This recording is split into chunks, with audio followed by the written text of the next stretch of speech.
From Washington, the McLaughlin Group, the American original. For over 3 decades, the sharpest minds, best sources, hardest talk. Issue 1, target ISIS in Syria. Last night, on my orders, America's armed forces began strikes against ISIL targets in Syria.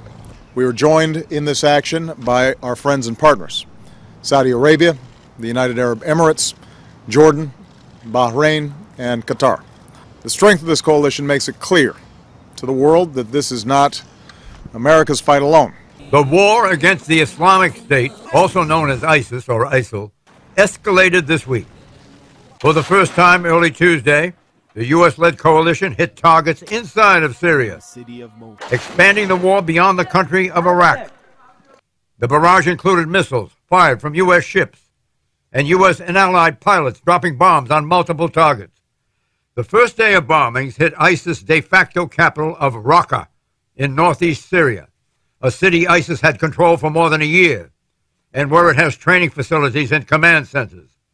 Other ISIS areas also hit Deir el-Zur, Abu Kamal, and Hasakeh.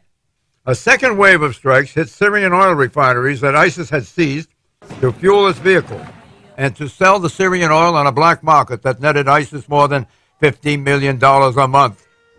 ISIS was not the only group in the crosshairs. West of Aleppo, an al-Qaeda offshoot called the Khorasan Group was hit solely by the U.S. because the U.S. Central Command had advised that an attack from Khorasan on the U.S. or Western targets was imminent. The Pentagon called the strikes, quote-unquote, very successful, but stressed that these airstrikes are only the beginning of a long haul. We know that this is going to be complicated. It's going to take a serious effort by all involved, and we do believe that we're talking about years here. I can't put an exact number on that, but this is not something that we're going to be done within days or weeks or months. Question, will these kinds of targeted strikes be enough to deter or defeat ISIS? Pat Buchanan. In a word, no. I think we can degrade ISIS, John, but we can't destroy it or defeat it with airstrikes.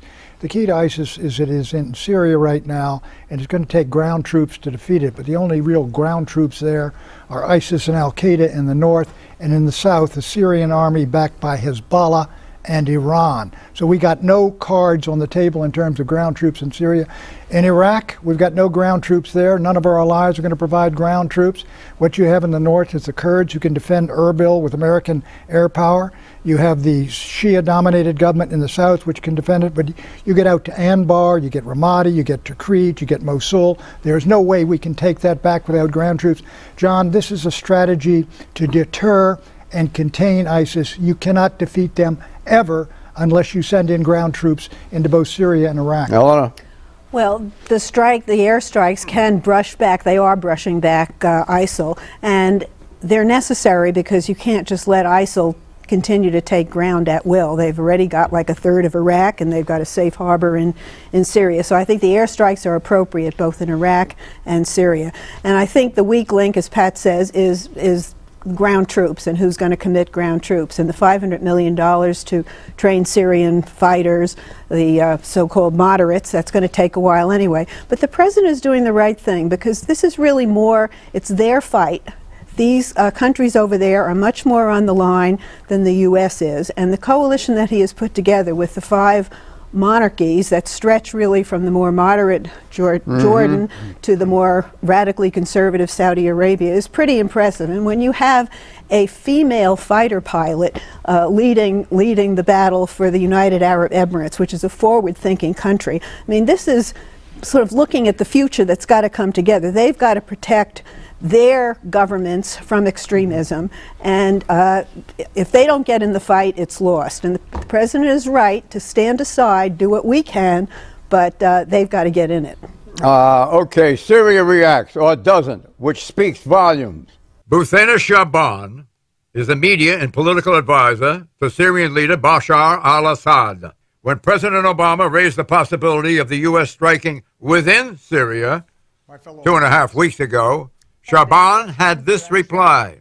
A, we are ready to be part of any coalition against terrorism. B, any strike in Syria without coordination with the Syrian government is considered an aggression against Syria. The U.S. did not coordinate with the Assad regime, but shortly before the strikes informed Syria's envoy to the UN that the strikes were coming. As to whether Assad considers the strikes, quote, an aggression against Syria, unquote, he certainly did not intercept or use anti-aircraft power to stop the bombardment on his territory. Question, why hasn't Syria protested the violation of its sovereign airspace? I ask you, Guy. John, what's happening here is that the Syrian regime of Bashar Assad is basically content now to see the United States Air Force as well as Sunni Arab nations in the Middle East come together to bomb the opposition that Bashar Assad has effectively been trying to fight for the last 3 years. Let's roll it back a year ago. The Obama administration was calling for Bashar Assad's ouster. Now we've gone 180 degrees and the United States is bombing that opposition that Assad has tried to describe as terrorists all along. So we're doing Assad a favor? I think we're absolutely doing Assad a favor. We didn't hit Syrian targets at all during these strikes. I'm not saying we should have, but we need to look at how this exposes the vacuum of our strategy. We don't really have one. What comes after this? Whose side are we trying to pick here? We're just reacting to violence in the Middle East by basically going and bombing the sandbox. The good thing, and Eleanor pointed at this, that's come out of this week, is that the GCC, the Gulf Cooperation Council, has finally put jets in the air to work with us. So Sunni Muslim nations in the Middle East, for the first time, and this is historic and it's worth remembering right now because it will affect where this goes in the next 25 years. Okay. They're bombing Sunni extremists right in the Middle East. Okay, right, lessons from the Vietnam War. Air action is now in execution against gunboats and certain supporting facilities in North Vietnam which have been used in these hostile operations. Our response for the present will be limited and fitting.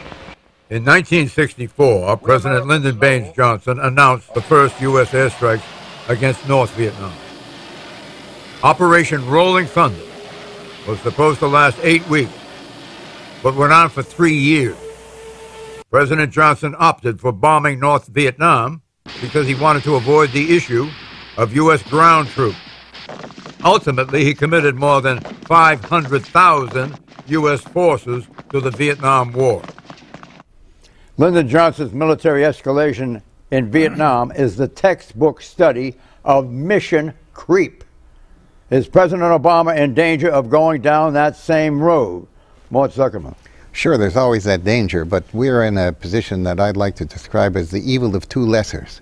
We have no good choices here, so we have to pick the one that is the one most in our interest and the one with least risk and least damage to us. And going after the ISIL people is, in fact, in my judgment, the right decision. It doesn't mean that Syria is Syria is going to benefit from that, because these are the opponents to Assad's government, and Assad is not exactly somebody whom you would want to send to a Christmas party. Having said that, he's still not as bad as the ISIL people and not as threatening to our interests in the region, and that's why we're doing it. How far it goes is still to be determined. And he's not expansionist. He's not looking to expand his empire beyond Syria, where ISIL is looking to expand and create a caliphate. But I want to say that the comparison with Lyndon Johnson, President Obama does not have the resources that a Lyndon Johnson had. First of all, the economy was booming then. We had, guns and butter.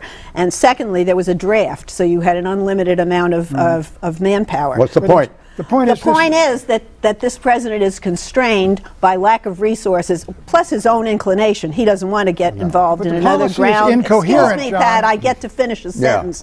He's not going to send in 500,000 or 168,000 troops into these countries. But the policy is incoherent, John, for this. Look, well taken. Point well taken. Go ahead. Guy makes a very good point. Look, you had the Qatar and Saudi Arabia were bombing ISIL in Syria, which just up until a couple of months ago, they were aiding in Syria as the Sunni allies to overthrow Assad. The policy cannot succeed without ground troops. It is incoherent. It is inconsistent. We are making it up as we go, and we are really in a no-win war. Eleanor is right. We're not going to send in 100,000 troops into Iraq or Syria, but I don't know how or where this thing ends. But let me just say one thing. We have a number of allies in the region, okay? Saudi Arabia, Egypt, Turkey. Well, Turkey's not exactly an ally. They are an ally. They're the largest member. We all understand they're the largest, but they're not going to help us. That's the difference. It doesn't matter what they're saying.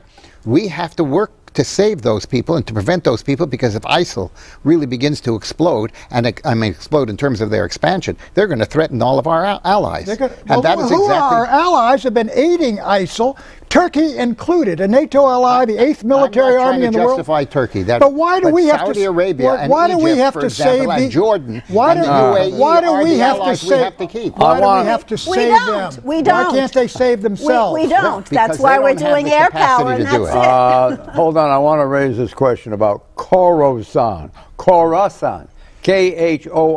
Khorasan. Before this week, nobody outside of the counterterrorism experts has ever heard of Khorasan. What does this emergence signify? And can you describe it?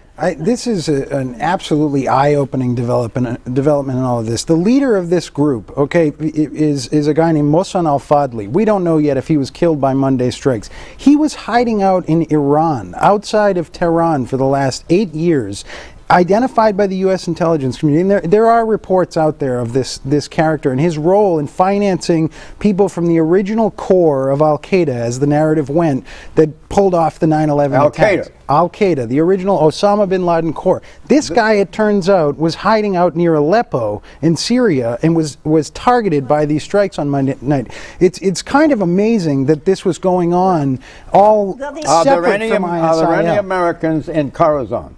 No, the administration has 12 in ISIS. Just 12 Americans fighting with ISIS. There are 100 Americans overall in Syria. Important point here, this group is different from ISIL, Islamic State movement. This is a group that the Obama administration is now claiming is the very same as the original core of Al-Qaeda that perpetrated the 9/11 attacks. This is politically important, just politically important because the administration needs cover to have the authorization to make war in another country other than Iraq. In the 2001 authorization of military force from Congress allowed the Bush administration to go after Al-Qaeda, the people who perpetrated 9/11 anywhere in the world. The Obama administration, it's very convenient that these Al-Qaeda core guys showed up in Syria. The administration has been tracking this group for two years, and it didn't go public because they didn't want them to know how much we knew. Khorasan. There are only about 30 people. They are expert bomb makers, and they're looking to create bombs that can get on aircraft. And evidently there was some evidence that they were, quote, about to go operational. I think it was an opportunistic airstrike. It was an appropriate thing to do. Any Americans in Khorasan? I think I asked them. I'm asking it again. No. Look,